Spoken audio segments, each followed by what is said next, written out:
We are out here at Fountain Bluffs in Liberty, Missouri. It's a coagulation of a few softball, baseball fields and a soccer field.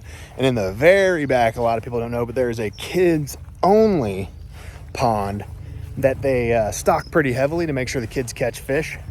And that's what we're going to be doing today. I'm going to be letting Braden get on some fish. Side search G4 Outdoors, YouTube online. But as I look up and I ask, can I please just catch a break? I got my rod and my reel and I'm headed to the lake. Yeah. So here's the little pond that is like the kids fishing pond. Braden's got my old Bass Pro Shops XPX backpack on. Kids fishing zone, children 15 years and younger only. Thank you for your cooperation. There's probably like, let me see, 1, 2, 3, 4, 5, maybe 5 or 6 regular little ponds you can fish from the roadside. And then the kids ones out here in the very, very back by the actual soccer fields. But we stopped by Academy. I'm gonna get him rigged up. He wanted to do some worm fishing for like some bluegill and stuff. So we got live bait, we got the worms, and he's also got his little bass rig because he's been getting into bassing. So you got a 2000 series Cast King Zypher, I believe it is.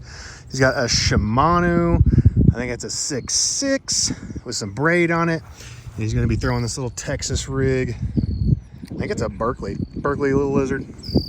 So he's gonna start off with that, and I'm gonna get him set up for bluegill fishing on this because it's got like a crappie jig and stuff on it, so I need to switch that over. So besides just picking up some night crawlers, I also had him pick up a little variety pack of cork bobbers, small, big, medium, large, all that stuff. That way he can just fill up the tackle box. Some bait holder hooks for any sort of pan fishing, and some little split shot hooks. So we're gonna get this loaded up. And like I said, up at Academy, got a little longer shank bait holder hook. This thing's autofocus is horrible. You saw it there for a second. And I got these super tiny split shots. Why? Because if you go big on the split shots, you can't take some off, right? So if you're using these little tiny bobbers for like crappie or bluegill that they can take down real easy, if you use a little bit too big of a weight, what's it going to do? It's going to take your bobber down. So I like to use lighter because you can always add more, but you can't take more away type stuff. So you can always add more. Little cork, 2 little split shots, little bait holder. Braden just yanked one right off the shoreline. It's not even a bass. What is that? That's a bluegill, dude. That's a good sized bluegill. Look at that bluegill. He has a cranium. He's peeing. What? They pee water. Look at it. Bluegill, dude. That's a big bluegill. I don't know how I caught it on the lizard, but... Got it on the lizard? That's crazy, dude. Bluegill on the lizard. Back to it. What are you doing? Popping off the bottom a little bit. Just hopping it up off the bottom? I bet he was kind of down there by the edge. Yeah. And he just saw it swimming by when you were swimming it, and he just went after it. Looks like Braden's got one on. It's a bass. It's a bass. It's a bassy bass. Little bassy bass action on the lizard, dude. Little bassy bass on the lizard. Okay. Smallmouth, I think. Largemouth. Tis a largemouth bass. Tiny. He's not big by any means. Need your pliers? You want me to get it? Oh, yeah. It's right in his bone. There, I got it. It's out right now. There you go. Show him, man. Show him that. All right. All right. That's a 13. I'd give it a 13 incher. That grandpa wants to take a picture of you, dude. There you go, dude. Backflip. Backflip. What kind was that one? Largemouth bass. Bass and bluegill. We've been here for 8 minutes. See, if you want to get your kids into fishing, find a little spot like this that they overstock heavily. Keep your kid involved, right? If they're not catching anything, they get bored, they have no attention span, it's short. Braden's a little older, he's past that stage right now. But I'm talking like little kids, your 5-year-old, your 6-year-old. Take them somewhere like this, where catching is going to happen, especially if you're using worms, you're using crickets, you're using live bait. That way they can keep catching. You need to fix that?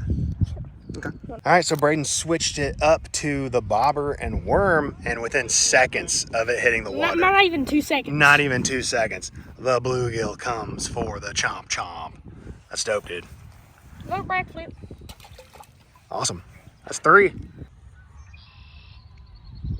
Nope. Oh, he had it. I saw it go down. You got your worm, dude. New worm.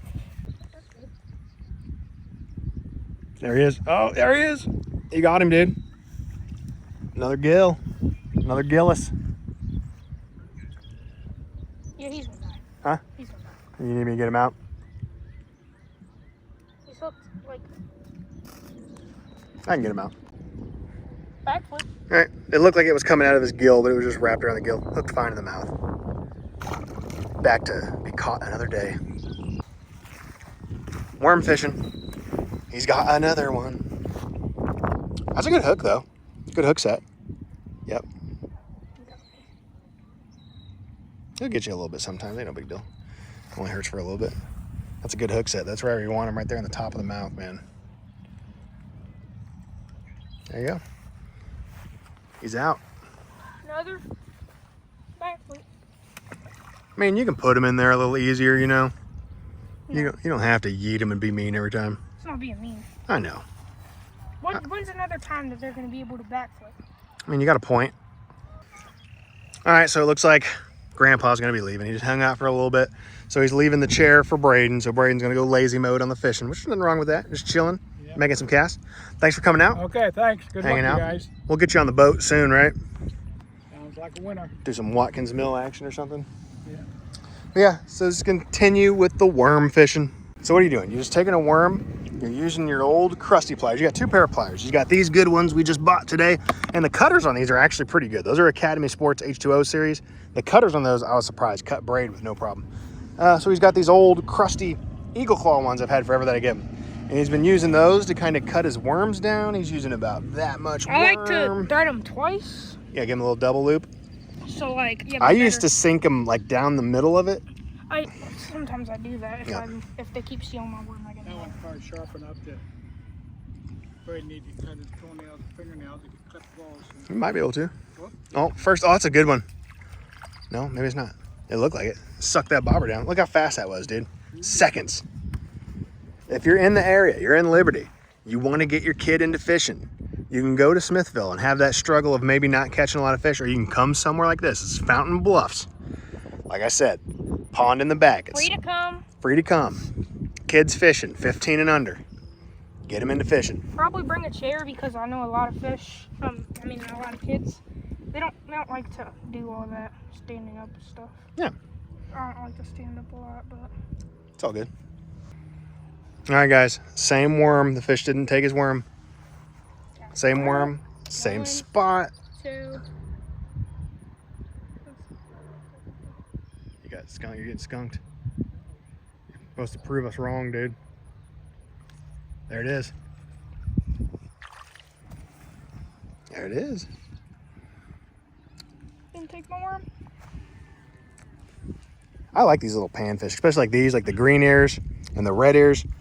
They got like those little lightning bolt patterns and stuff on them. They just look super cool looking fish.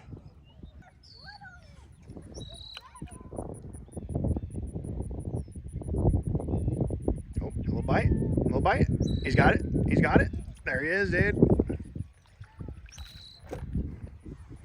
Oh, my worm. Yeah. Like it.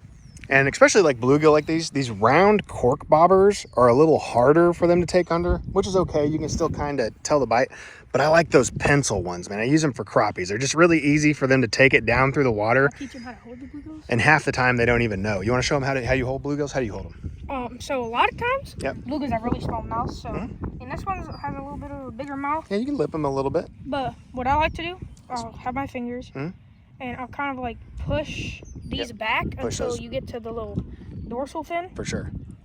You hold them super tight. Yep. Then And sometimes when I do it, I'll avoid even touching those fins at all. Like, go ahead and put them down on the ground. I'll just get them from the belly here, right? I mean, I'll do that. And just pinch them pretty hard, just right by the belly. You don't even have to worry about those fins on the top. Can't see as much when you hold it. Yeah, you can't see as much. And plus my hands are way bigger than yours. Not by much. Yeah, really cool looking fish. He got water all over me. It's got another one. A little gill. Tiny. Little baby gill. This one don't have no spikes. He does, they're just down. Yep, Yeah. told you.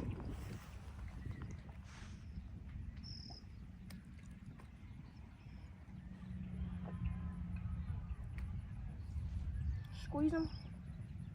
Hook. Is it a good hook set? Engulfed it. He engulfed it when we get it out for you. Little pliers I action. think that's all right. There you go, you got it. Just like that. Okay, stop. It's all tangled up in your line. There you go. Set him free. I wasn't recording. I've been using Braden's phone to record because it's all jacked up. But he had a real gnarly wind knot. It was all twisted up from... The key thing with spinning reel, especially if it's windy or not windy or whatever, is always keeping your line tight when you reel. A lot of times I'll use my fingers of holding rods to pinch the line and reel it. But he had a real bad wind knot I was trying to get, so I casted it out real far to find where the wind knot was. I was working the wind knot out. Bobber goes down. I set the hook just by holding the line. I didn't even have it. Then we got this little guy. Actually, it's not a little guy. That's a pretty big bluegill right there. Super cool looking fish. Nice colors. Oh, look at the pattern. You know what else that is, dude? That's number 20. It says big 20. That's big 20. And how long have we been out here? 20 minutes? Maybe 30 minutes. I'd say Maybe 30. 30. Like 30 minutes. And we got 20 fish. 1 bass, bunch of bluegills. That's awesome, dude. I caught 1 sunfish. So remember, if you get those little loops before it gets real bad, what do, dude? You make a super long cast, right? Find where your spot is. No, I had a fish. That was a good looking fish too. I saw him in the water. Find where the spot is, get it all out, get it all undone, get back to fishing. Use your fingers to pinch your line tight. Like I said, if you're using this hand right here, you're using this hand to hold onto your rod. So move your hand up to here. Yep. And pinch your line between your fingers. Got one? Got one. Someone with the rod. Yeah, if it's windy and it keeps getting all tangled up, use your fingers. Pinch your line between your fingers to keep it tight as you're reeling. Number 21. 21, dude. Little guy compared to the last 21, one. and we've only used 2 full night crawlers. 2 night crawlers. Been cutting them up into little pieces. When you come here, swing by Academy, get the Yep, you can go to top Academy. night crawlers, and we're go gonna cut them in like fourths. Yep. And Academy sells a bunch of different ones. They have regular have night Canadian. crawlers. They got red worms. They got garlic scented. They got green. And there's also the little tiny fish market here that you can also get worms. And that's right down the street from The bluffs. the bluffs itself, right? So you can go there as well. Keep recording. 22. Keep recording? Okay, 22. Let's go. Okay, that's a little dangerous cast. You look at your line, dude. You're not paying attention to your line. Remember what I said, after you cast, it's gonna get real loose and sloppy right there. Keep it tight. Gotta keep it tight with the spinning reels. There it is, dude. My phone's ringing and you got fish.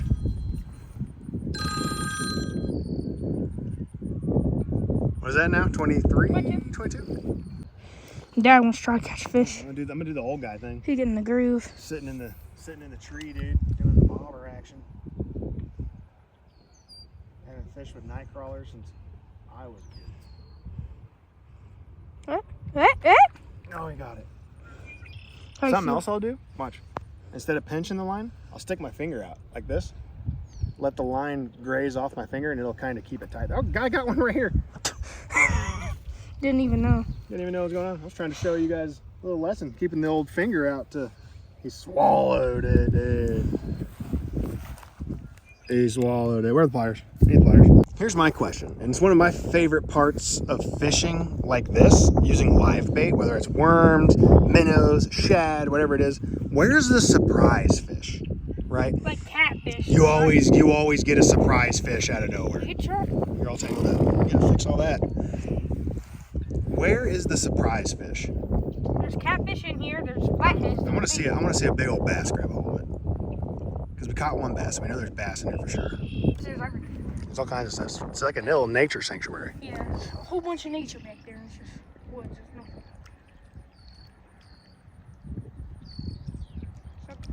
He's got it. He's got it. Dang, pulled him right on the shore. He's all jacked up. He is kind of jacked up, isn't he? He's been... There goes the lure. He's been out there fighting for his life. Bunch of bass and stuff been attacking that guy or something. All right, dude. How many is that now? 27, I think. 27? 27 or 28, huh? I did have a bite out there. Then I was goofing off trying to show you guys a little trick on the spinning reels. You thought you wouldn't catch one, right? Well, I was inches. Little guy, but inches on shore. That big of a deal. Oh, he's back to life. Is he? Yeah, the guy hooked a minute ago. He's just been floating around. He keeps trying to swim. He'll be bait for something else. Bird will eat him. Turtle will eat him. Oh. Another fish will eat him. He's trying. There goes. Got him. Is it a good one? A little better. A little better. And my worm came out. Did it? It happens. The old worm struggles. 30. 30? I think. Damn. All right, Braden just caught another one. I'm only filming this one because I feel like he got another fish footage. But that's a big old bluegill. That's a big old fat bluegill right there, I think this is 34. It's way better over here, but this is the first fish we've caught ever since like over there by the trees. Yeah, everything over there is a little bit deeper, so we've been doing a lot better over there. But we're still catching them. I mean, your biggest bluegill come from over here, so. There's a little bit of structure out there in the middle. Kind of want to cast by it and see what's going on over there. You got him? Maybe. There you go. This one's pretty big. You can stick it. I mean, I still have room, and I have really pretty big hands. Yeah, that's a pretty good little gill there, dude. PB bluegill, man? Maybe a little PB bluegill action. Bye. Imagine he just grabs your worm. All right, guys, worms. Braden opted out to stop worm fishing for a little bit because we're getting ready to leave. And he's got a chartreuse with black speckles. This is a Yamamoto Cinco. Got 50 bluegill and 1 bass, so he's going to try to catch another bass.